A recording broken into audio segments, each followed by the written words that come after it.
All right, welcome back, ladies, gentlemen, children, grandparents, aunts, uncles, great-grandparents, everybody the world over. Let's talk about how things can just stack up.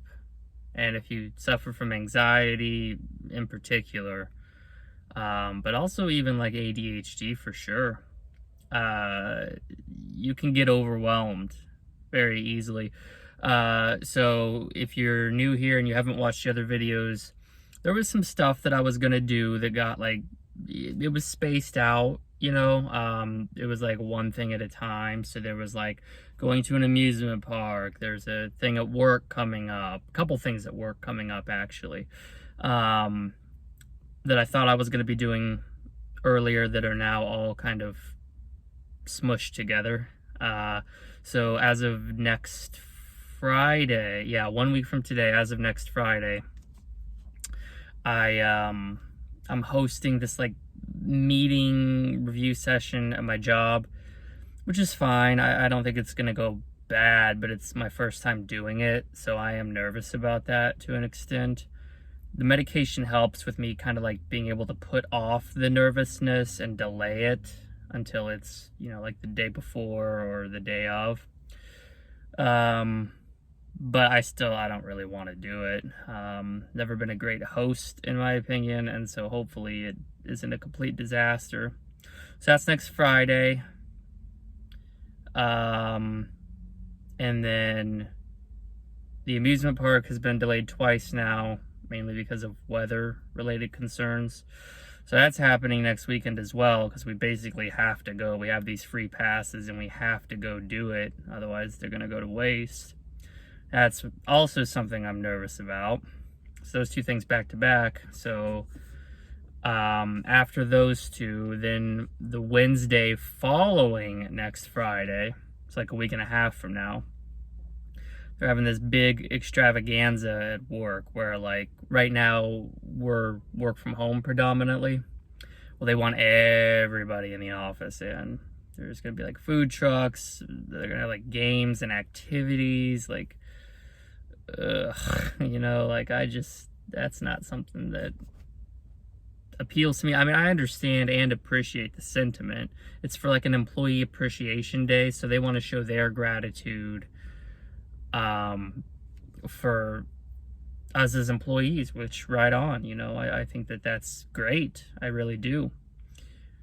At the same time, all those people being social, playing games, laughing, talking, catching up, I don't know. That's probably going to be the hardest one out of all of these things. But I'll get through it.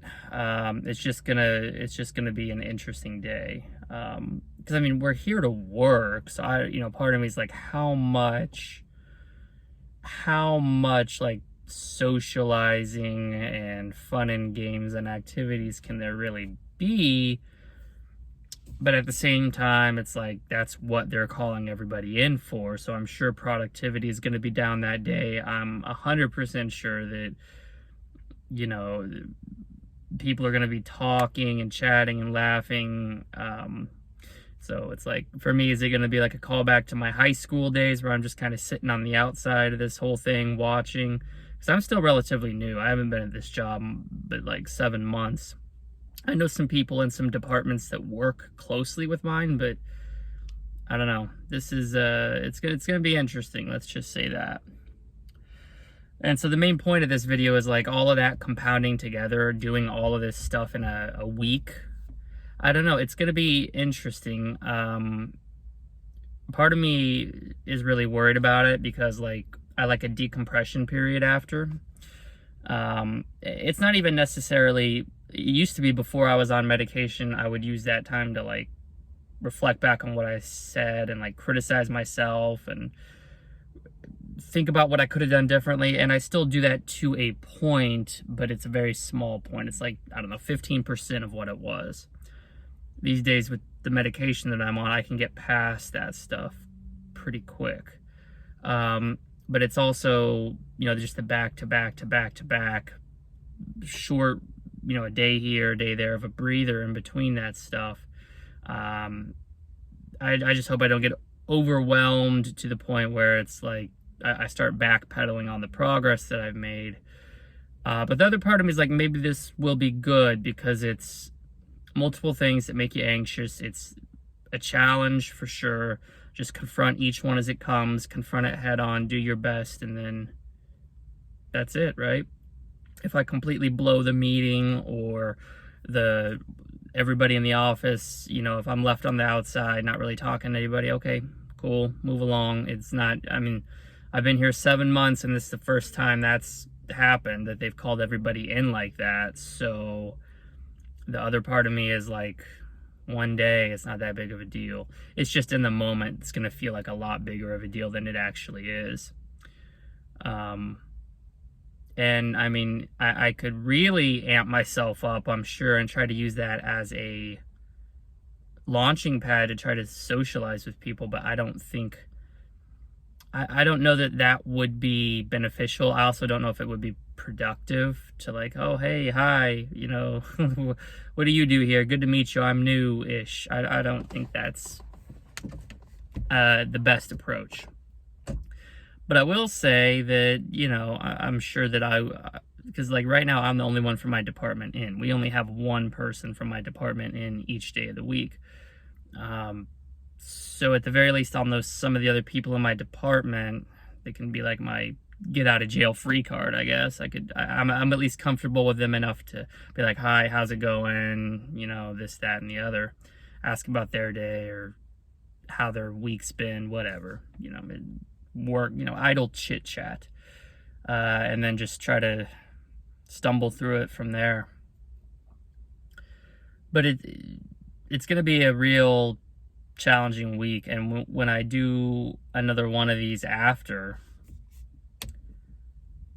I think it'll be good to reflect back on it, and now I'll have this video to see how I was feeling before, because all this is going to start going down a week from today. I'm also I haven't made a decision yet. I don't know. I'm debating doing like an online group therapy. That is like a step up.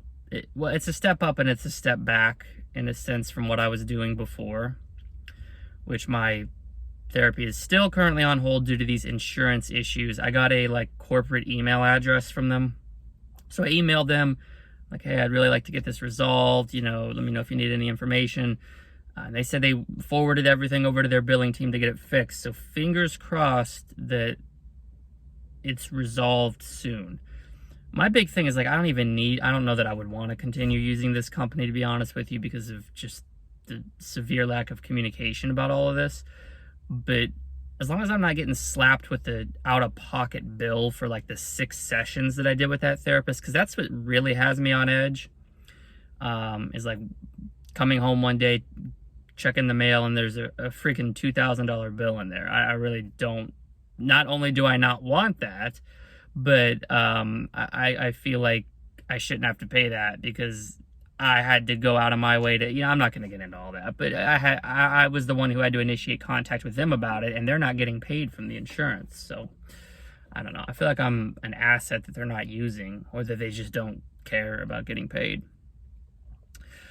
But where I was going with that is that group therapy could be a step back in the sense that it's less focused on me. So I don't get as much one-on-one time. I'm not going to get to speak as openly and as freely and for as long, which is already a challenge for me.